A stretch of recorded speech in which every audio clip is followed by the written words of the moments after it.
Welcome friends, welcome to this YouTube channel. इस video series में आधुनिक भारत घटना चक्र के घटना चक्र का जो इतिहास का बुक है, इसमें आधुनिक भारत मॉडर्न हिस्ट्री के जितने भी क्वेश्चंस हैं, इस वीडियो सीरीज़ के माध्यम से हम सारा क्वेश्चंस वन बाय वन करके पढ़ेंगे। यह पार्ट 1 वीडियो रहेगा मॉडर्न हिस्ट्री का। देखिए, एनिसेंट हिस्ट्री, मेडिएवल हिस्ट्री और मॉडर्न हिस्ट्री, इस तीनों में बात करें तो मॉडर्न हिस्ट्री से मैक्सिमम क्वेश्चंस पूछा जाता है। इसलिए हम पहले घटना चक्र का मॉडर्न हिस्ट्री देखेंगे, उसके बाद मेडिएवल हिस्ट्री और उसके बाद एनिसेंट हिस्ट्री का क्वेश्चंस देखेंगे। तो पहले हम मॉडर्न हिस्ट्री में जितने भी क्वेश्चंस हैं सबको कवर करेंगे one by one video series के माध्यम से। इसलिए जो भी इम्पोर्टेंट बात मैं एक्सप्लेनेशन करूँगा वो अपने नोटबुक में नोट कर लीजिएगा। तो ये पहला चैप्टर होगा यूरोपीय कंपनियों का आगमन। उसके बाद नेक्स्ट चैप्टर पढ़ेंगे। तो देखते हैं, स्टार्ट करते हैं। पहला क्वेश्चन है कि वास्को डी गामा कालीकट किस वर्ष पहुंचा था। देखिए, वास्को डी गामा जो था सो पुर्तगाल का रहने वाला था। यह पुर्तगाली यात्री था। ये देख रहे हैं पुर्तगाल का कैपिटल कहाँ पे है। देखिए, एक क्वेश्चंस के माध्यम से हम बहुत सारा क्वेश्चंस डिकोड करेंगे। तो पुर्तगाल की राजधानी लिस्बन है। तो वास्को डी गामा कालीकट कब पहुंचा था? 1498 ईस्वी में। वास्को डी गामा कहाँ का रहने वाला था? पुर्तगाल का। और यह अफ्रीका, ये देख रहे हैं अफ्रीका महादेश, तो इस तट के माध्यम से भारत में कहाँ पे कालीकट पहुंचा था। कालीकट कहाँ पे है? केरल में कालीकट तट पे वास्को डी गामा पहुंचा था। और यहाँ पे केप ऑफ गुड होप है। तो पूछा जाता है एग्जाम में, केप ऑफ गुड होप कहाँ पे पड़ता है? तो साउथ अफ्रीका में पड़ता है। ठीक है, यहाँ सबसे नीचे साउथ अफ्रीका है। और अलग अलग कुछ यात्री और थे, जैसे कि कोलंबस किस देश का खोज किया था? इसने अमेरिका का खोज किया था। ठीक है, उसके बाद कैप्टन कुक। अच्छा, कोलंबस कहाँ का रहने वाला था? ये भी याद रखिएगा, कोलंबस स्पेन का रहने वाला था। ठीक है, उसके बाद आता है कैप्टन कुक कहाँ का रहने वाला था? तो कैप्टन कुक ब्रिटेन का रहने वाला था और इसने ऑस्ट्रेलिया की खोज की थी। और एक तस्मान का भी नाम आप याद रखिएगा, तस्मान कहाँ का रहने वाला था? तो तस्मान हॉलैंड का रहने वाला था। ये जितना भी यात्री था, कोलंबस, कुक, तस्मान, सब यूरोप, ये देख रहे हैं यूरोप, यहाँ पे यूरोप है, यूरोप का रहने वाला था। तो तस्मान कहाँ का था? हॉलैंड का था। और इसने किस देश की खोज की थी? तो इसने न्यूजीलैंड की खोज की थी। न्यूजीलैंड, तस्मानिया, इसकी खोज की थी। इसी के नाम पे तस्मानिया का नाम तस्मानिया पड़ा है। ठीक है, तो कोलंबस अमेरिका, कुक किसका? ऑस्ट्रेलिया का, तस्मान न्यूजीलैंड का, और वास्को डी गामा भारत का खोज किया था। तो ये सारा पॉइंट आपको याद रखना। इसके बाद ये भी देख सकते हैं कितने तारीख को पहुंचा था। तो 20 मई 1498 ईस्वी को वास्को डी गामा भारत पहुंचा था। भारत में कालीकट के तट पे पहुंचा था और जमोरी ने इसका स्वागत किया था। ठीक है, ये सब पॉइंट याद रखना है, ये सब पॉइंट एग्जाम में पूछा जाता है। उसके बाद पुर्तगाल के अलग अलग वायसराय भारत में आए, जैसे कि फ्रांसिस्को दी अल्मेडा आया था 1505 ईस्वी में। उसके बाद अल्फांसो दी अल्बुकर्क आया था 1509 ईस्वी में। ठीक है, जो कि हम आगे डिस्कस करेंगे। नेक्स्ट क्वेश्चन है कि निम्न में से कौन नीला जल योजना, ब्लू वाटर पॉलिसी अपनाया था? तो इसका करेक्ट आंसर क्या हो जाएगा? Francisco de Almeida. देखिए, जब वास्को डी गामा भारत की खोज कर लिया था 1498 ईस्वी में, तो 1498 ईस्वी के बाद पुर्तगाल और भारत के बीच में व्यापार स्टार्ट हो गया था। ठीक है, तो जो पुर्तगाली कंपनी थी उसने फ्रांसिस्को डी अल्मेडा को पहला गवर्नर बना करके भारत भेजा था। तो पहला गवर्नर फ्रांसिस्को डी अल्मेडा कितने ईस्वी में? 1505 ईस्वी में भारत आया था और इसने ब्लू वाटर नीति अपनाई थी। ठीक है, ब्लू वाटर नीति का मतलब क्या होता है? वाटर का कलर कैसा होता है? ब्लू, इसलिए इस योजना का नाम पड़ा था ब्लू वाटर पॉलिसी। जी, उस समय में 15वीं सेंचुरी की बात करें तो उस समय में सभी यूरोपीय कंट्री अपना अपना उपनिवेश बनाना चाह रहा था। जैसे पुर्तगाल हो, चाहे फ्रांस हो, चाहे ये जर्मनी हो, चाहे ब्रिटेन हो, ये सब जितने भी यूरोपियन कंट्री थी सब अपना नया नया उपनिवेश खोज रहा था। तो उसी के दौरान जब इस समय में ये बात पता चल गई थी कि जिस भी व्यक्ति को समुद्र पे, ये जो समुद्र पे जिसका राज होगा वही व्यक्ति उस देश पे राज कर पाएगा और पूरे ट्रेड को कंट्रोल कर पाएगा, पूरे व्यापार को। इसलिए समुद्र पे अपना अधिकार बढ़ाने के लिए फ्रांसिस्को दी अल्मीडा द्वारा ब्लू वाटर पॉलिसी अपनाई गई थी। 1505 ईस्वी में यह गवर्नर बनकर आया था। अल्बुकर्क दूसरा गवर्नर था, ये भी याद रखना है। अल्बुकर्क कितनी ईस्वी में? 1509 ईस्वी में गवर्नर बनकर आया था। रॉबर्ट क्लाइव अंग्रेज था और यह पहला भारत का गवर्नर था। ऐसे इसको बंगाल का गवर्नर कहते हैं। तो बंगाल का गवर्नर रॉबर्ट क्लाइव सबसे पहले आया था। और डुप्ले फ्रांसीसी था, फ्रांस का गवर्नर था। ठीक है, तो ये सारा जितने भी ऑप्शंस हैं उसके माध्यम से मैक्सिमम क्वेश्चन कवर करेंगे। ये देखिए, इसमें आप देख सकते हैं कि वास्को ड गामा 2 बार आया था। 1498 ईस्वी में, उसके बाद आया और फिर यहाँ से व्यापार किया। और यहाँ से कह रहा है कि जो मसाला लेकर के वो यूरोप गया था, उस टोटल मसाला से 60 गुना से ज़्यादा मुनाफा कमाया था।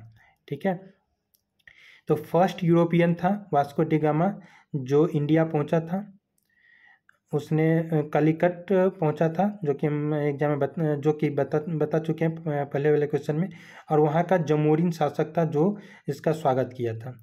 ठीक है, उसके बाद ये आया था, कैबरल आया था। लेकिन कैबरल जो आया था ये भी कोई सरकार के द्वारा गठित नहीं था, ये भी आया था यात्री बनकर ही भारत आया था। उसके बाद फ्रांसिस्को दी अल्मीडा आया था। 1505 से 1509 ईस्वी तक भारत में गवर्नर बनकर रहा था, जो कि पुर्तगाली गवर्नर के द्वारा भेजा गया था। फर्स्ट पुर्तगीज गवर्नर कौन था? Francisco de Almeida. ये एग्जाम में पूछा जाता है, ये याद रखना है। ठीक है, और इसने ब्लू वाटर पॉलिसी अपनाई थी। उसके बाद सेकेंड गवर्नर कौन था? ये भी याद रखना है, अल्बुकर्क था। कौन था?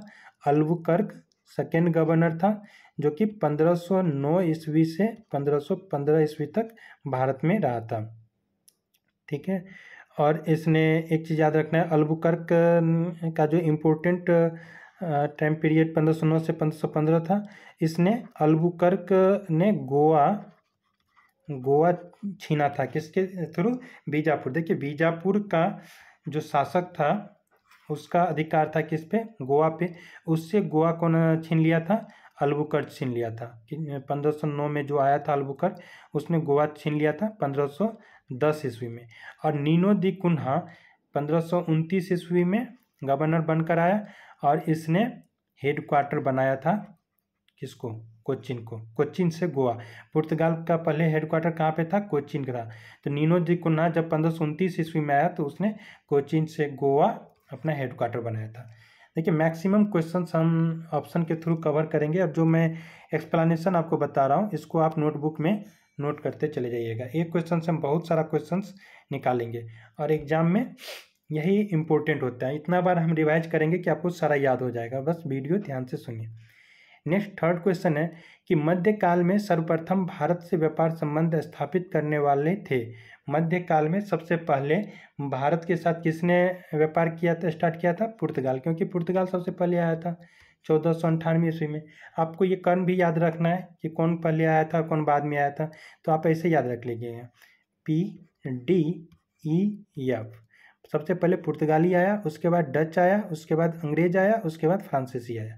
ठीक है, पुर्तगाली नंबर 1, उसके बाद डच आया था, उसके बाद अंग्रेज आया था और फ्रांसीसी आया था। ठीक है, ये तो हो गया आगमन का कंपनी। लेकिन जो कंपनी गठन हुई थी वो अलग अलग ईस्वी में हुआ था। लेकिन भारत कौन कौन आया सबसे पहले? सबसे पहले पुर्तगाली, उसके बाद डच, उसके बाद अंग्रेज, उसके बाद फ्रांसीसी। तो ये आपको याद रखना है, पीडीएफ होता है। तो आपको ये ट्रिक बना के याद रखना है, पीडीएफ नहीं याद रखना है हमको, पीडीईएफ याद रखना है। पुर्तगाली, डच, अंग्रेज, फ्रांसीसी। ठीक है, नेक्स्ट क्वेश्चन है क्वेश्चन नंबर 4। क्वेश्चन कर रहा है कि वास्को डी गामा भारत कब आया था? अच्छा, ये सेम क्वेश्चन है। तो 1420 मई 1498, आपको डेट याद रखना है, 20 मई 1498 ईस्वी को वास्को डी गामा भारत आया था। अगला क्वेश्चन है कि पुर्तगाली उपनिवेश का प्रथम वायसराय भारत में कौन हुआ था? तो ये तो आपको याद होगा, अभी हमने बताया था 1505 ईस्वी में पहला गवर्नर बनकर कौन आया था? Francisco de Almeida. तो इसका करेक्ट आंसर सी हो जाएगा। उसके बाद अल्बुकर्क आया था 1509 में, तो अल्बुकर्क सेकेंड गवर्नर था। ठीक है, नेक्स्ट क्वेश्चन है क्वेश्चन नंबर 6। निम्नलिखित में से वास्को डी गामा का कालीकट में किसने स्वागत किया था? तो इसका करेक्ट आंसर हो जाएगा 6 नंबर का जमोरिन, जो कि हम बता चुके हैं। देखिए, अब हम सारा क्वेश्चंस का डिस्कस पहले भी कर चुके हैं, यहाँ पे जितना करेंगे उतना आपको याद रहेगा। वास्को डी गामा बोले थे कहाँ पे आया था? तो ये जो केरल का जो तट है, आपको मैप में देखना है, केरल में कालीकट तट था, तो यहाँ पे आया था वास्को डी गामा। और उस समय में जो यहाँ के जो शासक थे, शासक वर्ग को क्या कहा जाता है? जमोरिन। देखिए, कौन व्यक्ति राजा था उसका नाम ज्ञात नहीं है, लेकिन जो शासक था ना उसको क्या कहते थे? जमोरिन कहते थे। उस शासक को जमोरिन कहते थे, इसलिए इसका करेक्ट आंसर सी होगा, जमोरिन आया था। जमोरिन ने उसका स्वागत किया था। यहाँ पे देख सकते हैं कुछ एक्सप्लेनेशन है। जमोरिन मलयालम भाषा में सामुतीर कहा जाता है। ये एग्जाम में पूछा हुआ है कि जमोरिन मलयालम भाषा, केरल में कौन सी भाषा बोली जाती थी? मलयालम।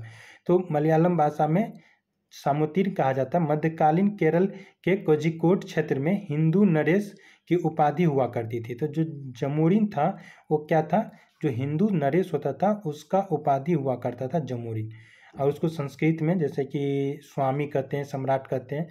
तो उस समय में केरल में उस स्वामी को, सम्राट को जमोरिन एक पद था, हिंदू नरेश था, उसको कहा जाता था। ठीक है, तो याद रखना है किसने स्वागत किया था? तो जमोरिन ने स्वागत किया था। अब देखिए, ये भी क्वेश्चन हम बता चुके हैं। क्वेश्चन नंबर 7, क्वेश्चन नंबर 7 कहता है कि निम्नलिखित में से मिलाना है कि कौन सा समुद्र यात्री कहाँ का रहने वाला था। तो ये देखिए, वास्को डी गामा, इसका हो जाएगा ये 2। वास्को डी गामा पुर्तगाल का रहने वाला था। कोलंबस स्पेन का यात्री था। कैप्टन कुक ग्रेट ब्रिटेन का यात्री था। और तस्मान हॉलैंड का रहने वाला था। ठीक है, तो इसका ऑप्शन हो जाएगा कौन सा? ये बी नंबर हो जाएगा, 7 का बी। ठीक है, नेक्स्ट क्वेश्चन है 8 नंबर। भारत में पुर्तगाली शक्ति का वास्तविक संस्थापक किसे कहा जाता है? देखिए, इसमें पूछ रहा है कि वास्तविक संस्थापक किसे कहा जाता है। तो जो अल्मीडा था वो तो पहला गवर्नर था, लेकिन यदि वास्तविक संस्थापक कहेगा, रियल फाउंडर पूछा जाएगा, तो इसका करेक्ट आंसर हो जाएगा option number B, Albuquerque. Albuquerque कितनी ईस्वी में आया था? याद रखना है टाइम पीरियड, 1509 से 1515 ईस्वी तक आया था। और इसने एक और इम्पोर्टेंट काम क्या किया था? जो गोवा था वो बीजापुर के शासक से गोवा छीन लिया था। कौन? Alfonso de Albuquerque. तो ये 2 पॉइंट आपको अल्बुकर्क से याद रखना है। नेक्स्ट क्वेश्चन है, क्वेश्चन ये आप एक्सप्लेनेशन पढ़ सकते हैं। एक्सप्लेनेशन जितना बार पढ़िएगा उतना ज़्यादा याद होगा। बीजापुर के शासक 1510 ईस्वी में बीजापुर के शासक आदिल शाही थे, उससे गोवा अल्बुकर्क छीन लिया था।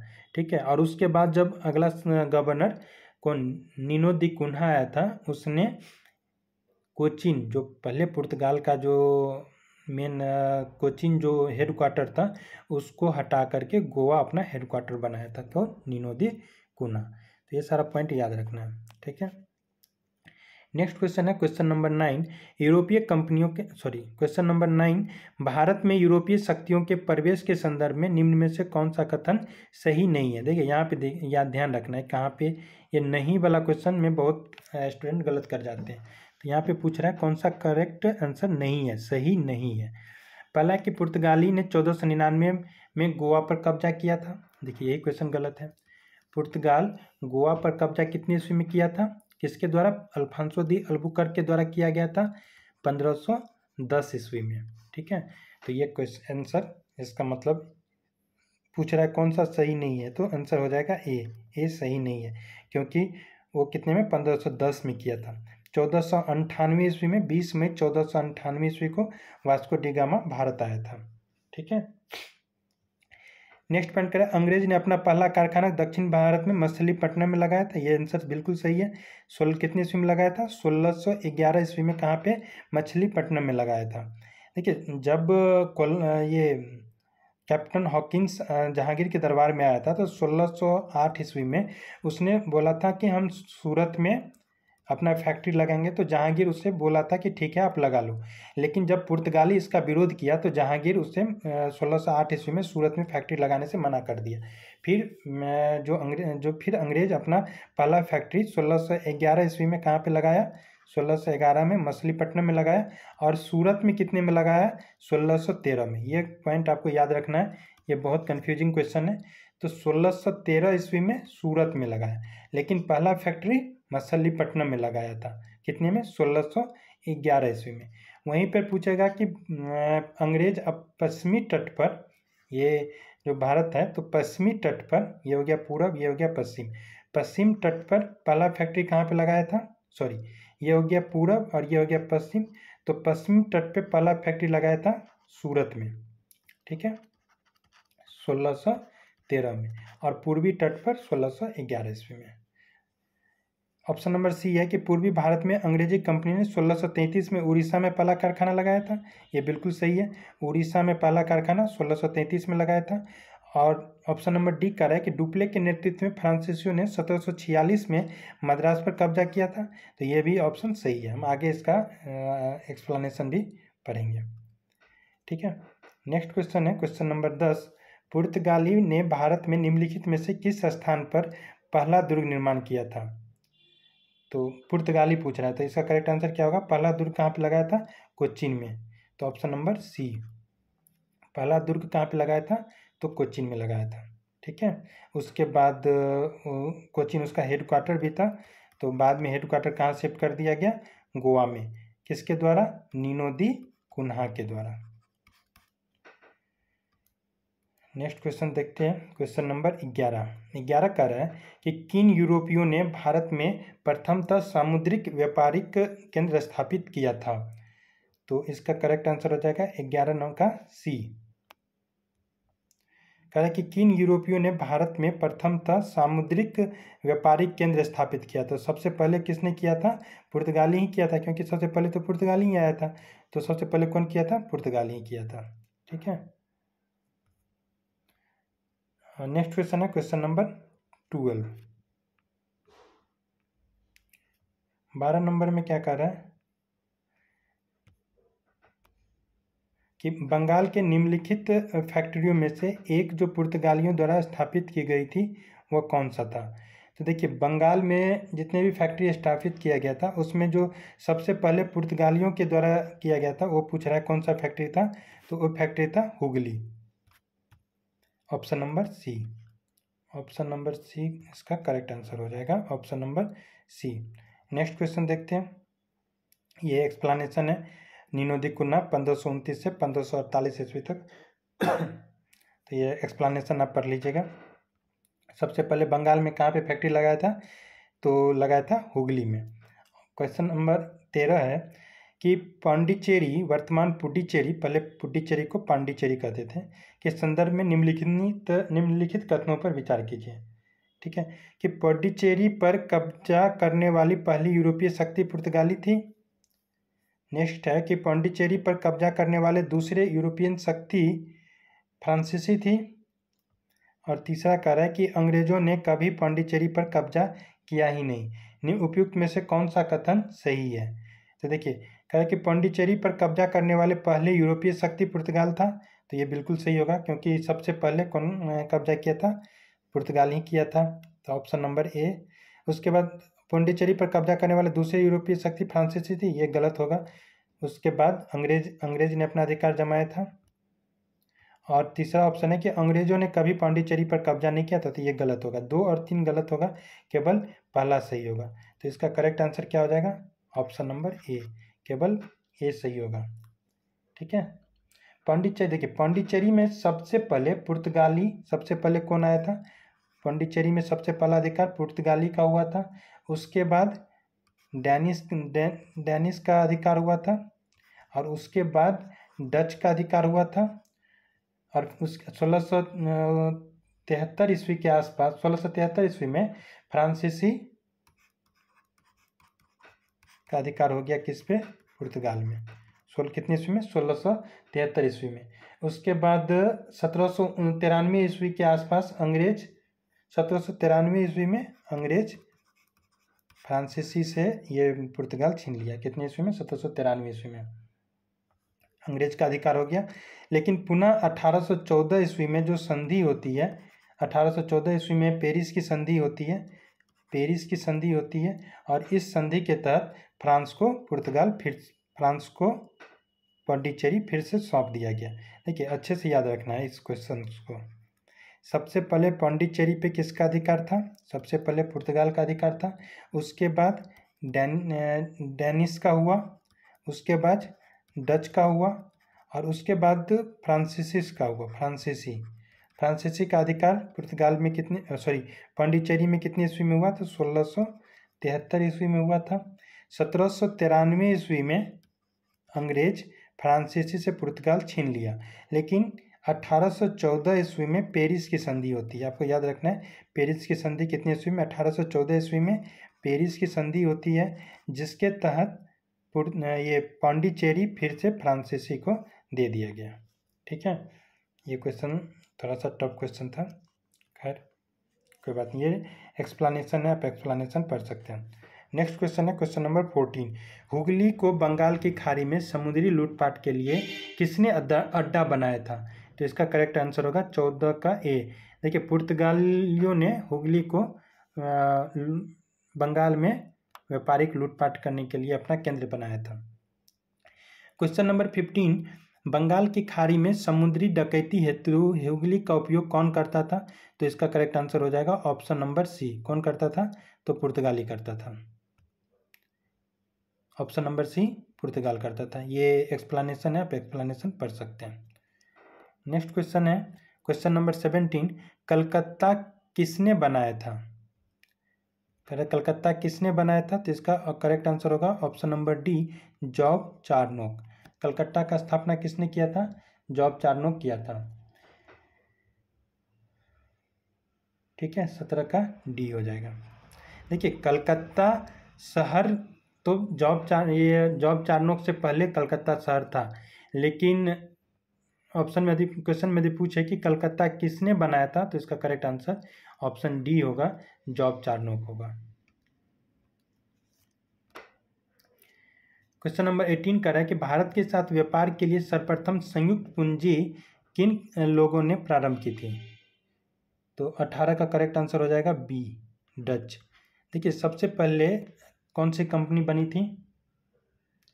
तो 1599 ईस्वी में यदि हम बात करें अंग्रेजी कंपनी जो ईस्ट इंडिया कंपनी थी, इसका स्थापना कितनी ईस्वी में? 1599 ईस्वी में एक्ट के थ्रू एक्ट लाया गया था ईस्ट इंडिया कंपनी के लिए। 1599 में इस कंपनी की स्थापना हुई थी। उसके बाद यदि बात करें डच कंपनी, तो डच कंपनी की स्थापना कितनी ईस्वी में हुई थी? 1602 ईस्वी में। यदि पूछता सर्वप्रथम संयुक्त पूंजी कंपनी कौन सी थी, तो यहाँ पे डच है, क्योंकि डच का स्थापना कितनी ईस्वी में हुआ था? 1602 ईस्वी में। डच कौन से थे? हॉलैंड के रहने वाले व्यक्तियों को डच कहा जाता है।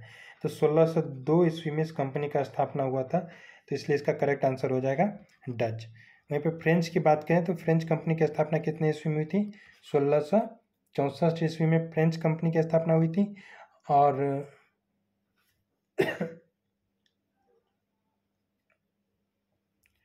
ठीक है, नेक्स्ट क्वेश्चन देखते हैं। इसका 18 का करेक्ट आंसर क्या आ जाएगा? B, Dutch. नेक्स्ट क्वेश्चन है, ये यहाँ पे आप इसका एक्सप्लेनेशन देख सकते हैं। 1602 ईस्वी में डच हॉलैंड द्वारा इस कंपनी की स्थापना हुई थी। नेक्स्ट क्वेश्चन है क्वेश्चन नंबर 19। क्वेश्चन नंबर 19 करें निम्नलिखित कथनों में से कौन सा एक सही है? आधुनिक कोच्चि भारत के स्वतंत्रता तक डच उपनिवेश था। आधुनिक कोच्चि भारत की स्वतंत्रता तक डच उपनिवेश था, ये गलत हो जाएगा, क्योंकि कोच्चिन में डच उपनिवेश स्वतंत्रता तक नहीं था, क्योंकि डच तो पहले ही वहाँ से चला गया था, क्योंकि अंग्रेज के साथ जो युद्ध हुआ था उसमें ये डच हार गए थे, तो डच वहाँ पे चला गया था, तो ये ऑप्शन गलत हो जाएगा। ऑप्शन नंबर बी कह रहा है डचों ने पुर्तगालियों को पराजित किया और आधुनिक कोच्चि में उन्होंने फोर्ट विलियम्स का निर्माण किया था। तो 19 का बी सही होगा। डच जो है सो पुर्तगाल को हरा करके और वो कोच्चि में वहाँ पे फोर्ट विलियम्स की स्थापना की थी। ऑप्शन सी देखते हैं। आधुनिक कोच्चि पहले डच उपनिवेश था, जिससे फिर बाद में पुर्तगालियों का अधिकार हो गया। फिर से पुर्तगालियों का अधिकार नहीं हुआ था, ये गलत है। पहले पुर्तगालियों का अधिकार था, बाद में डच का अधिकार हो गया। ऑप्शन नंबर डी कह रहा है कि आधुनिक कोच्चि कभी भी ब्रिटिश उपनिवेश का भाग नहीं था, ये भी ऑप्शन गलत है। तो ऑप्शन इसका करेक्ट आंसर क्या हो जाएगा? 19 का बी। नेक्स्ट क्वेश्चन है 20। भारत में ईस्ट इंडिया कंपनी की सफलता का राज क्या है? अब देखिए, जो ईस्ट इंडिया कंपनी थी, अब देखिए एक चीज़ याद रखना है कि ईस्ट इंडिया कंपनी को ईस्ट इंडिया कंपनी क्यों कहते हैं। देखिए, यदि हम बात करें तो ये मान लीजिए यहाँ पे भारत है और यहाँ पे यूरोप था, तो यूरोप के ईस्ट में भारत पड़ता है, सॉरी, यूरोप के ईस्ट में भारत पड़ता है। तो इसलिए जब यूरोप में कोई कंपनी बनी तो इसके ईस्ट वाला देश था भारत, इसलिए इधर वाले देश को क्या बोला गया? भारत। ईस्ट इंडिया कंपनी मतलब ईस्ट साइड में भारत है, इसलिए ईस्ट इंडिया कंपनी बोला गया। तो 20 का क्या कर रहा है कि भारत में ईस्ट इंडिया कंपनी की सफलता का राज क्या था? भारत में राष्ट्रीय भावना की कमी थी, ये तो बिल्कुल सही होगा। देखिए, भारत में राष्ट्रीय भावना, सब जितने भी राजपूत थे, चाहे मुगल शासक था, जो भी था, सब एक दूसरे से लड़ाई कर रहा था। मराठा हो, चाहे हैदराबाद का निजाम हो, अवध हो, बंगाल हो, सब अपना अपना सत्ता पाने के लिए एक दूसरे से लड़ाई कर रहा था, अपनी क्षमता बढ़ाने के लिए। तो राष्ट्रीय भावना तो डेफिनेटली कम था, ये सही हो जाएगा। दूसरा कह रहा है कि कंपनी की सेना को पश्चिमी प्रशिक्षण मिला था तथा उनके पास आधुनिक हथियार थे, ये भी सही है। देखिए, जो अंग्रेज की सेना थी वो गोली बंदूक से लड़ाई करता था, और उस समय में भी हमारे भारतीय सैनिकों जो थे सो तलवार भाला से युद्ध करते थे। तो ये ऑप्शन बी बिल्कुल सही है। ऑप्शन सी कह रहा है भारतीय सैनिकों में राष्ट्रीय भावना का अभाव था, जिसके फलस्वरूप कोई जो उन्हें अच्छा वेतन दे अपनी सेवा लगा सकता था, ये भी सही हो, सी भी सही होगा। क्योंकि उस समय में भारत में देखें तो एक तो बहुत ज़्यादा अकाल पड़ता था, फैमिन आता था, भारत की स्थिति 16वीं सेंचुरी में बहुत ज़्यादा ख़राब हो गई थी। तो जैसे कि दादा भाई नेहरू जी ने एक बुक भी लिखी थी, द ड्रेन थ्योरी, तो उसके थ्रू पता चलता है कि भारत की स्थिति कमज़ोर थी। तो जिस भी सैनिक को पैसा मिलता था तो पैसा लेकर के वो किसी भी सरकार या किसी के लिए भी लड़ाई लड़ने चला जाता था। तो ऑप्शन सी भी सही होगा। तो इसका ऑप्शन हो जाएगा डी, उपरोक्त में से सभी तीनों। नेक्स्ट क्वेश्चन 21 कह रहा है कि निम्नलिखित ब्रिटिश कंपनियों में से किसे भारत में व्यापार करने का पहला अधिकार प्राप्त हुआ था? तो 21 का हो जाएगा कौन सा ऑप्शन? देखिए, ईस्ट इंडिया कंपनी और लिवेंट कंपनी, ये दोनों जो था सो ब्रिटेन की ही कंपनी थी, ये याद रखना है। ईस्ट इंडिया कंपनी और लिवेंट कंपनी दोनों ब्रिटेन की कंपनी थी। बस डिफरेंस ये था कि जो ईस्ट इंडिया कंपनी थी ये समुद्र के रास्ते आया था व्यापार करने, और जो लिवेंट कंपनी थी ये लैंड के थ्रू व्यापार करता था। मतलब ये समुद्री रास्ता तय नहीं करता था, सिर्फ लैंड के थ्रू ही व्यापार करता था। तो इसका करेक्ट आंसर हो जाएगा 21 का ए। सबसे पहले किसको अधिकार प्राप्त हुआ था? तो लिवेंट कंपनी को हुआ था। ठीक है, कितनी लिवेंट कंपनी भारत में कितने में व्यापार करता था? तो 1593 ईस्वी के आसपास। ठीक है, नेक्स्ट क्वेश्चन है लंदन में ब्रिटिश ईस्ट इंडिया कंपनी के गठन के समय भारत का निम्नलिखित में से कौन सा बादशाह था? तो इसका करेक्ट आंसर हो जाएगा 22 का ए। बादशाह कौन था? अकबर था। देखिए, अकबर की बात करें तो अकबर का शासन कितने ईस्वी तक चला था? अकबर का शासन चला था 1605 ईस्वी तक। अकबर का शासन 1605 ईस्वी तक चला था। तो लंदन में जब कंपनी का निर्माण कब हुआ था ईस्ट इंडिया कंपनी का? तो 1599 1600 ईस्वी में ईस्ट इंडिया कंपनी का निर्माण हुआ था। तो उस समय में शासक कौन था? अकबर था, ये बिल्कुल याद रखना है। जहांगीर अकबर के बाद आया था जहांगीर। देखिए, ये भी टाइम पीरियड आप याद रखें। सबसे पहले बात करें तो बाबर के बाद हुमायूं के बाद कौन आया था? अकबर के बाद जहांगीर के बाद शाहजहां के बाद औरंगजेब की मृत्यु कितने में हुई थी? 1707 ईस्वी में। और अकबर का शासन कितने तक था? 1605 ईस्वी में। ठीक है, बाबर सबसे पहले इंडिया आया था कितने में, पानीपत की प्रथम लड़ाई 1526 ईस्वी में। ठीक है, तो इस तरह से आपको सारा याद रखना है। तो अकबर, इसका करेक्ट आंसर क्या हो जाएगा, अकबर हो जाएगा। मेडिएवल हिस्ट्री में हम मेडिएवल हिस्ट्री का जब क्वेश्चन करेंगे तो हम डिटेल्स में ये सारा क्वेश्चन पढ़ेंगे। नेक्स्ट क्वेश्चन है, किस मुगल सम्राट के काल में इंग्लिश ईस्ट इंडिया कंपनी ने भारत में सर्वप्रथम कारखाना स्थापित किया था? तो देखिए इसका इसका आंसर हो जाएगा, सबसे पहले कारखाना किसने स्थापित किया था, किसके शासनकाल में? तो इसका करेक्ट आंसर हो जाएगा जहांगीर। जहांगीर के शासनकाल में कौन आया था, कैप्टन हॉकिंस। कौन सा, आगरा के किला पे गया था कैप्टन हॉकिंस, जहांगीर से मिला था और जहांगीर ने उसको कारखाना खोलने की अनुमति दी थी। लेकिन सूरत में पुर्तगाली जब विरोध किया था तो सूरत में 1608 ईस्वी में कारखाना नहीं खुल पाया और 1611 ईस्वी में कारखाना कहाँ पे खोला था, खुला मछलीपट्टनम में। तो याद रखना किसके शासनकाल में, जहांगीर के शासनकाल में। और 1613 ईस्वी में कहाँ पे कारखाना खुला था, तो 1613 ईस्वी में कारखाना खुला था सूरत में। ठीक है, तो ये सब पॉइंट जो इम्पोर्टेंट है आपको याद रखना है। मैं इतना बार डिस्कस करूंगा कि आपको सारा पॉइंट्स याद हो जाएगा, बस वीडियो सुनना है ध्यान से।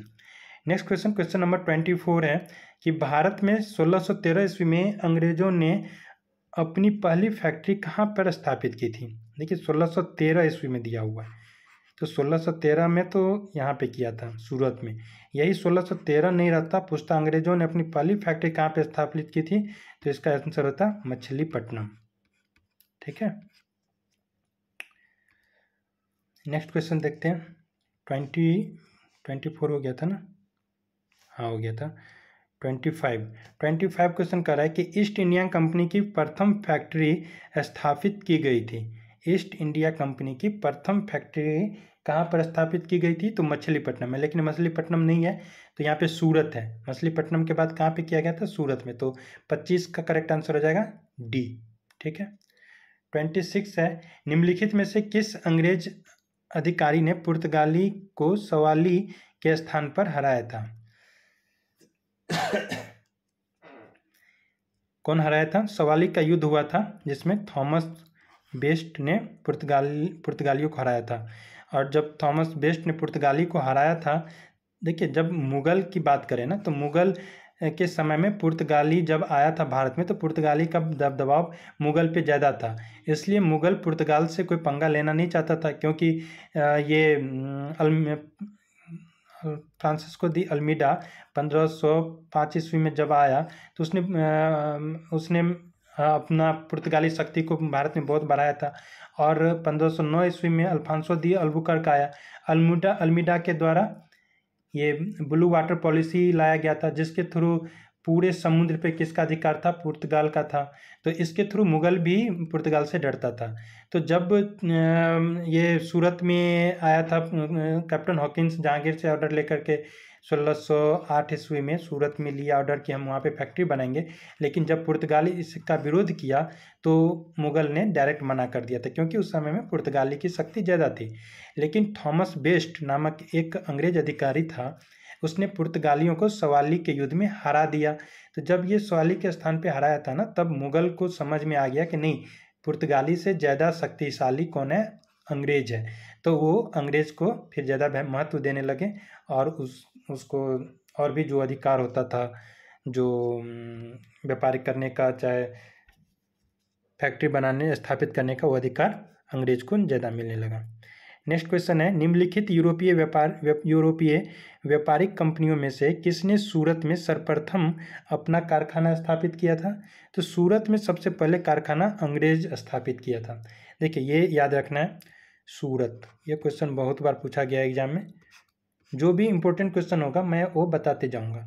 सूरत में 1613 ईस्वी में कौन फैक्ट्री लगाया था, तो अंग्रेज लगाया था। उसके बाद 1616 ईस्वी में फैक्ट्री कौन लगाया था, डच के द्वारा लगाया गया था। और फिर 1668 ईस्वी में फैक्ट्री किसके द्वारा लगाया गया था, तो फ्रांसीसी के द्वारा लगाया गया था। ठीक है, तो ये तीनों याद रखना है। फ्रांसीसी कंपनी की स्थापना कितने में हुई थी, 1664 ईस्वी में, और 1668 ईस्वी में उसने अपना फैक्ट्री लगाया था सूरत में। डच कंपनी कितने में बनाया गया था, 1602 ईस्वी में, और अंग्रेज ईस्ट इंडिया कंपनी की स्थापना कितने में हुई थी? 1599 1600 ईस्वी में। ठीक है, नेक्स्ट क्वेश्चन है, ये एक्सप्लेनेशन भी पढ़ लीजिएगा। नेक्स्ट क्वेश्चन है कि वर्ष 1613 में अंग्रेजी ईस्ट इंडिया कंपनी को कहाँ एक कारखाना व्यापार स्थल स्थापित करने की अनुमति दी गई थी? तो सूरत में दिया गया था। ठीक है, ये तो क्वेश्चन कट लिए हैं, तो 28 का आंसर हो जाएगा डी। 29 कह रहा है कि ईस्ट इंडिया कंपनी के प्रारंभिक दौर में वेस्टर्न प्रेसिडेंसी कहाँ थी? जब शुरुआत ईस्ट इंडिया कंपनी की शुरुआत हुआ था तो उस समय में वेस्टर्न प्रेसिडेंसी कहाँ थी? तो वेस्टर्न प्रेसिडेंसी सूरत में था। ठीक है, बाद में सूरत से कहाँ स्थानांतरण किया गया था? बम्बई में। लेकिन सबसे पहले कहाँ पे था? तो सूरत में था। ठीक है, क्योंकि वहीं पे फैक्ट्री थी, वहीं पे फैक्ट्री बनाया गया था, इसलिए अपनी प्रेसिडेंसी भी वो फैक्ट्री में, क्योंकि फैक्ट्री किला बंद होता था तो अपनी प्रेसिडेंसी भी वो वहीं पे बना करके रखता था। नेक्स्ट क्वेश्चन है question number 30, British east India company ने बम्बई किससे लिया था? सॉरी, क्वेश्चन नंबर 29 हो गया था। 30 क्वेश्चन कर रहा है कि ब्रिटिश ईस्ट इंडिया कंपनी ने बम्बई किससे लिया था? बम्बई जो ब्रिटिश ईस्ट इंडिया कंपनी था वो किससे लिया था? तो पुर्तगालियों से लिया था। ठीक है, ऑप्शन नंबर डी। देखिए, पुर्तगाली की एक राजकुमारी थी कैथरीन ऑफ ब्रिगेंजा, कैथरीन, और ब्रिटेन का जो राजकुमार था चार्ल्स द्वितीय, उन दोनों का शादी हो गया, उन दोनों का शादी हुआ था। तो पुर्तगाल जो था सो बम्बई इनको दान में दिया था, मतलब दहेज कर सकते हैं, दहेज के रूप में ब्रिटेन को मिल गया पुर्तगालियों के द्वारा। फिर जो ब्रिटेन था वो 10 पाउंड का राशि लेकर के बम्बई ईस्ट इंडिया कंपनी को दे दिया था। कितना रुपया लेकर के? 10 पाउंड लेकर के। ठीक है, तो ये सब याद रखना है। नेक्स्ट क्वेश्चन देखते हैं, अब जल्दी जल्दी देखेंगे। ये देख रहे हैं, 10 पाउंड किराया लेकर के 1668 ईस्वी में विवाह पुर्तगाल की राजकुमारी कैथरीन और चार्ल्स दोनों का शादी हुआ था। नेक्स्ट क्वेश्चन है 31, ईस्ट इंडिया कंपनी के किस अंग्रेज गवर्नर को औरंगजेब द्वारा भारत से निष्कासित किया गया था? तो इसका करेक्ट आंसर होगा 31 का B, sir John Child. East India Company के द्वारा सर जॉन चाइल्ड, ये नाम से ही पता चल रहा है, चाइल्ड मतलब बच्चा, ये बच्चा था, बहुत सारा उल्टा पुल्टा काम किया था जिसके कारण ये औरंगजेब गुस्सा हो गया था। ये जो सर जॉन चाइल्ड जो था, तो जो मक्का मदीना का जो यात्री था उससे पैसा वसूल किया था, उसको कुछ कैप्चर किया था, जिसके कारण औरंगजेब उसको निष्कासित कर दिया था। किसको? सर जॉन चाइल्ड को। चाइल्ड से आपको याद रखना है, चाइल्ड। नेक्स्ट क्वेश्चन है 32, निम्नलिखित में से प्रथम कर्नाटक युद्ध का कौन सा तत्कालिक कारण था? कर्नाटक युद्ध का तत्कालिक कारण क्या था? देखिए, कर्नाटक युद्ध के बारे में जब हम डिटेल्स में पढ़ेंगे, इसका ऑप्शन याद रखिए, ऑप्शन नंबर डी हो जाएगा, अंग्रेजों द्वारा फ्रांसीसी जहाज़ों का अधिकरण। कर्नाटक में टोटल 4 युद्ध लड़े गए थे। ठीक है, ये कर्नाटक का प्रथम युद्ध हुआ था 1746 से 1748 ईस्वी में, दूसरा हुआ था 1749 से 1754 ईस्वी में। नेक्स्ट क्वेश्चन है क्वेश्चन नंबर 33 कर रहा है कि कर्नाटक युद्ध किन किन के मध्य लड़ा गया था? तो कर्नाटक का जो युद्ध हुआ था सो अंग्रेज और फ्रांसीसी के बीच में लड़ा गया था, ऑप्शन नंबर ए। देखिए, जो उत्तराधिकारी का युद्ध था ना, कर्नाटक का जो नवाब थे उस समय में कुछ एक साइड फ्रांसीसियों के द्वारा सपोर्ट किया गया था और एक साइड अंग्रेजों के द्वारा सपोर्ट किया गया था, और उस समय में पूरा पावर जो था सो ये दोनों के पास था, अंग्रेज और फ्रांस के बीच। और डुप्ले उस समय में फ्रांस का गवर्नर था, तो डुप्ले जो थे सो जो भी राजा था उसमें हस्तक्षेप करना स्टार्ट कर दिया था। इसी का फ़ायदा उठा करके अंग्रेज ने भी फ़ायदा उठाया और बाद में फ्रांसीसियों की हार हुई और अंग्रेज सुप्रीम पावर बन गया। कहाँ पे? तो भारत में। ठीक है, कर्नाटक युद्ध से अंग्रेजों को बहुत फायदा हुआ था। तो कर्नाटक युद्ध किसके किसके बीच लड़ा गया था? आपको याद रखना है, अंग्रेज और फ्रांसीसियों के बीच लड़ा गया था। नेक्स्ट क्वेश्चन है क्वेश्चन नंबर 34। हाँ, इसमें देखना है कि प्रथम कर्नाटक युद्ध जो हुआ था वो क्या रहा था? प्रथम कर्नाटक युद्ध का हो जाएगा, हाँ, प्रथम कर्नाटक युद्ध 1700 1746 से 1748 ईस्वी में जो हुआ था, तो युद्ध की समाप्ति हुई थी एक्स-ला साफेल की संधि के द्वारा, तो इसका सी हो जाएगा। तृतीय कर्नाटक युद्ध हुई थी पेरिस की संधि के द्वारा समाप्त हुआ था। और द्वितीय कर्नाटक युद्ध और निर्णायक रहा था। और प्रथम मैसूर युद्ध ब्रिटिश की हार हुई थी।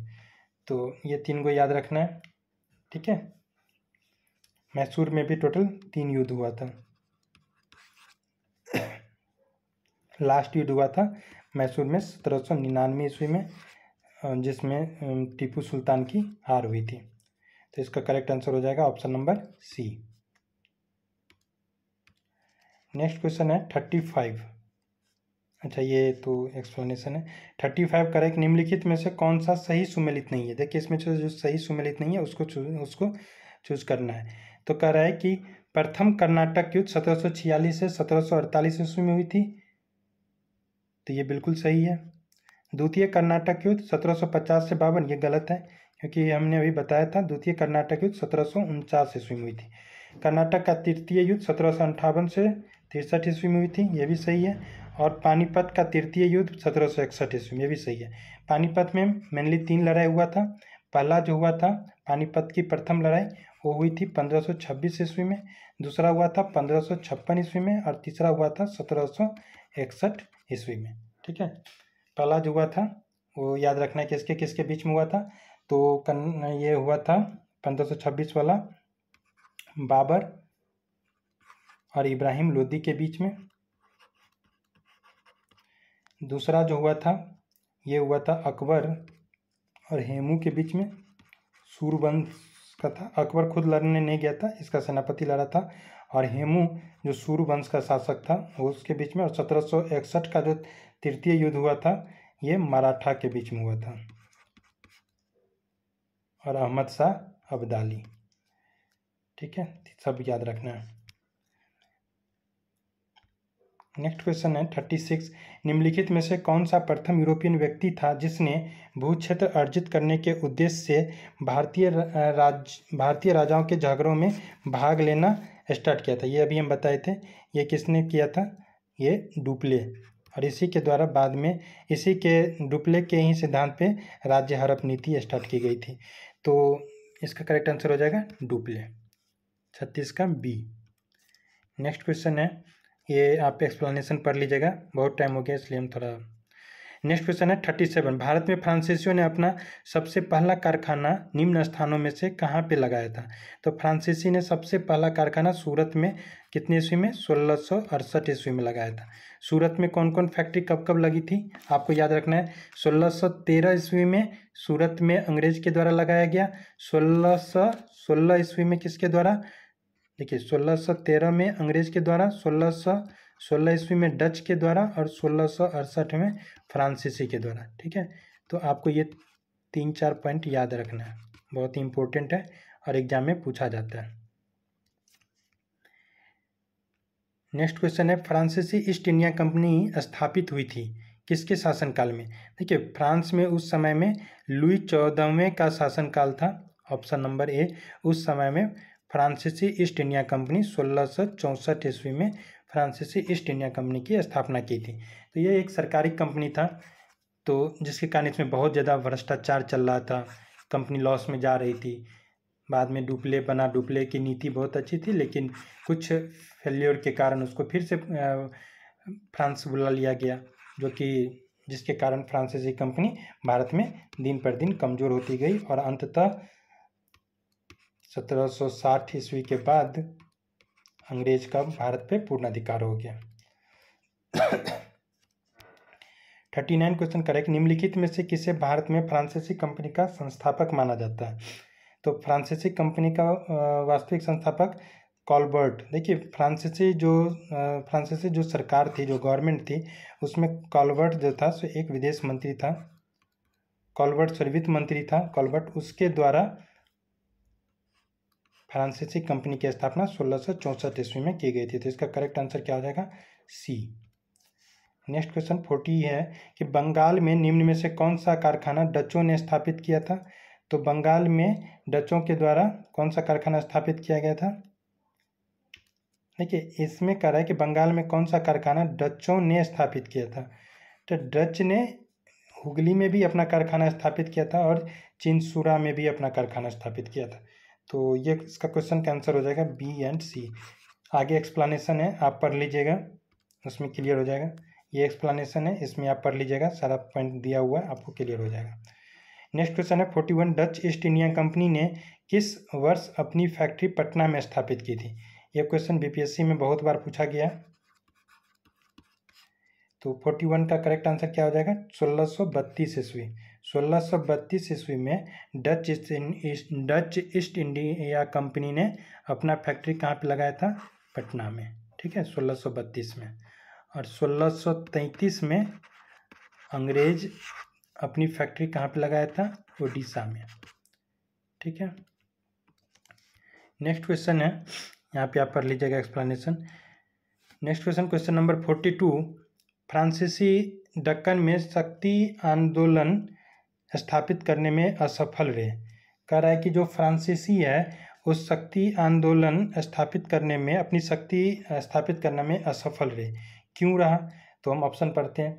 42 का एक है, डुप्ले सक्षम सेनापति नहीं था। देखिए डुप्ले को सबसे सक्षम सेनापति कहा जाता है क्योंकि उसकी जो भी नीति थी वो दूरदर्शिता नीति थी और बाद में उस नीति का जो परिणाम है उसने अंग्रेज उपयोग किया था। मतलब नीति था डुप्ले का, लेकिन रोपा गया फसल किसके द्वारा? डुप्ले क्या, और फल कौन खाया था? अंग्रेज। तो जितनी भी जो भी नीति था ना डुप्ले का, बाद में अंग्रेज वो सारा नीति अपना करके सक्षम हुआ था। लेकिन डुप्ले जो फ्रांसीसी कंपनी का जो गवर्नर था, एक तो फ्रांसीसी कंपनी सरकारी कंपनी थी, तो इसमें भ्रष्टाचार भी बहुत ज़्यादा था, जिसके कारण डुप्ले यहाँ पे सक्षम नहीं हो, जिसके डुप्ले को सफलता नहीं मिली। लेकिन वह सेनापति सक्षम सेनापति नहीं था, ऐसा बात नहीं था, वो बहुत ही एबिलिटी था उसके अंदर, बहुत ही सक्षम था। ऑप्शन बी कह रहा है कि अंग्रेज की फौज शक्तिशाली थी। ये बिल्कुल सही है। अंग्रेज की जो फौज थी ना वो बहुत शक्तिशाली थी। उसके बाद जो भी मॉडर्न हथियार वेपन्स थे, जितने भी हथियार था, तोप गोले बारूद सारा, उसके बाद इनफील्ड राइफल्स भी उसने बाद में इंट्रोड्यूस किया था। तो अंग्रेज की जो शक्ति थी ना वो दिन पर दिन बढ़ती जा रही थी। तो इसका करेक्ट आंसर बी होगा। सी कह रहा है भारतीय लोग फ्रांसीसियों को पसंद नहीं करते थे। ऐसी बात नहीं है, भारत तो ना अंग्रेज को और फ्रांसीसी किसी को, विदेशी शक्ति को नहीं पसंद कर रहे होंगे। नेक्स्ट है पांडिचेरी सामरिक केंद्र था। ये भी ऑप्शन गलत होगा। तो इसका करेक्ट आंसर हो जाएगा ऑप्शन नंबर बी। क्वेश्चन 43, ये एक्सप्लेनेशन है। देखिए हर क्वेश्चंस का एक्सप्लेनेशन है, तो आप जरूर वीडियो को पॉज करके एक बार जरूर पढ़िएगा। क्वेश्चन नंबर 43 कर रहा है कि निम्न यूरोपीय शक्तियों ने भारतीय व्यापार में समय समय पर प्रवेश किया। तो कौन सा, अभी हम ये क्वेश्चन बता चुके हैं, ठीक है। इसका करेक्ट आंसर क्या हो जाएगा? सबसे पहले कौन आया था? पुर्तगाली। उसके बाद कौन आया? डच। उसके बाद PDE अंग्रेज। और उसके बाद कौन आया था? फ्रांसीसी। और कहीं कहीं पे यदि डैनिश भी रहेगा ना तो बीच में आप डी डाल दीजिएगा, PDEDF। तो सबसे पहले पुर्तगाली, उसके बाद डच, उसके बाद अंग्रेज, उसके बाद फ्रांसीसी। इसका करेक्ट आंसर क्या हो जाएगा? 4 2 1 3, option number B 43। Next question देखते हैं। नेक्स्ट क्वेश्चन है 44 कर रहा है कि सूची 1 को सूची 2 से मिलाना है, ठीक है। तो इसका हो जाएगा 44 का पांडिचेरी किसका अधिकार था? फ्रेंच का अधिकार था। गोवा पे किसका अधिकार था? पुर्तगीज का अधिकार था। ट्रैंकोवर पे किसका अधिकार था? तो डेनिस का था। और मद्रास पे डच का अधिकार था। तो इसका करेक्ट आंसर हो जाएगा ए, 44 का ए। देखिए पांडिचेरी पे फ्रेंच, गोवा पे पुर्तगीज, ट्रैंकोवर पर डेनिस का, ठीक है। नेक्स्ट क्वेश्चन है 45 क्वेश्चन कर रहा है कि उस क्षेत्र को की पहचान करें जहां से यूरोपवासियों को सर्वोत्तम सोरा और अफीम प्राप्त हुआ था। ये भी क्वेश्चन बीपीएससी का पूछा हुआ है, ये दिया हुआ है 40 बीपीएससी में। तो कहाँ से? बिहार से। अंग्रेज को सोरा और अफीम कहाँ से प्राप्त होता था? तो बिहार से प्राप्त होता था। 45 का करेक्ट आंसर ए हो जाएगा। नेक्स्ट क्वेश्चन है 46। अंग्रेजी शासन काल में भारत का कौन सा क्षेत्र अफीम उत्पादन हेतु प्रसिद्ध था? तो ये तो बताएं। 46 का ए बिहार। 47 ये तो हो गया था। 47 क्वेश्चन कर रहा है कि निम्नलिखित यूरोपियों में से कौन सा एक स्वतंत्रता पूर्व भारत में व्यापारी के रूप में सबसे अंत में आए थे? तो सबसे अंत में कौन आया था बताइए? ये फ्रांसीसी कितने में आया था? 1664 ईस्वी में फ्रांसीसी आया था। तो सबसे अंत में कौन हो जाएगा? फ्रांसीसी। अंग्रेज कितने में आया था? कैप्टन हॉकिंस की बात करें तो 1608 ईस्वी में आया था। पुर्तगाली तो 1498 ईस्वी में आ गया था। और डच 1602 ईस्वी में कंपनी की स्थापना हुई थी।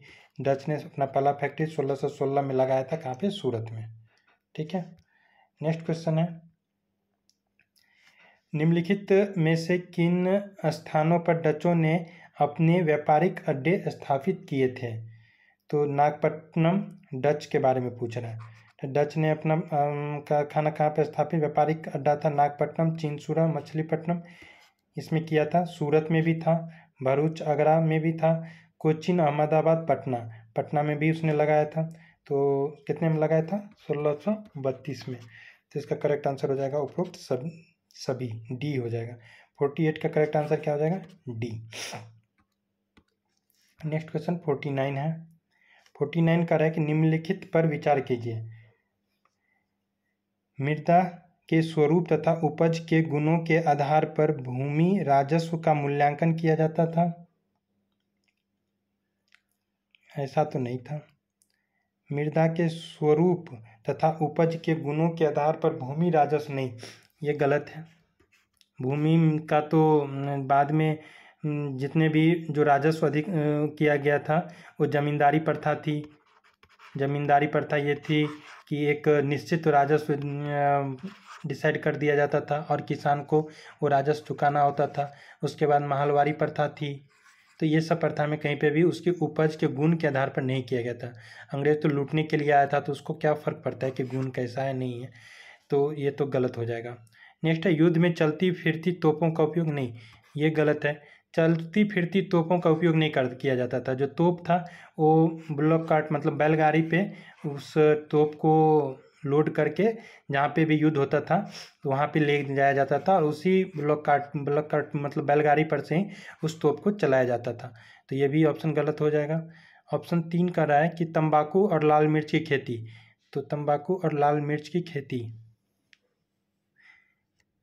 उपयुक्त में से कौन सा उपयुक्त में से कौन सा अंग्रेज की भारत को देन थी? तो ये भी नहीं होगा। ठीक है। अंग्रेज का देन पहला भी नहीं है, दो भी नहीं है और तीसरा तंबाकू और लाल मिर्ची का खेत किसके द्वारा? पुर्तगाली के द्वारा लाया गया था। तो इसका करेक्ट आंसर हो जाएगा डी, ऑप्शन नंबर डी। 50 का है कि किसने ईस्ट इंडिया कंपनी के बारे में यह टिप्पणी की कि कंपनी एक असंगति है परंतु यह उस व्यवस्था का मांग है जहां सब कुछ ही असंगत है? यह किसने बोला था? तो ये आपको याद रखना है, मैकेले, JB मैकेले, जो कि एक अंग्रेज था, उसके द्वारा बोला गया था। उसने बोला था कि कंपनी एक असंगति है। कंपनी का जो व्यवहार था उसके बारे में बोला था कि इसके व्यवहार असंगति है परंतु यह उस व्यवस्था का भाग है जहाँ सब कुछ ही असंगत है। क्योंकि भारत में उस समय में सब कुछ असंगत था।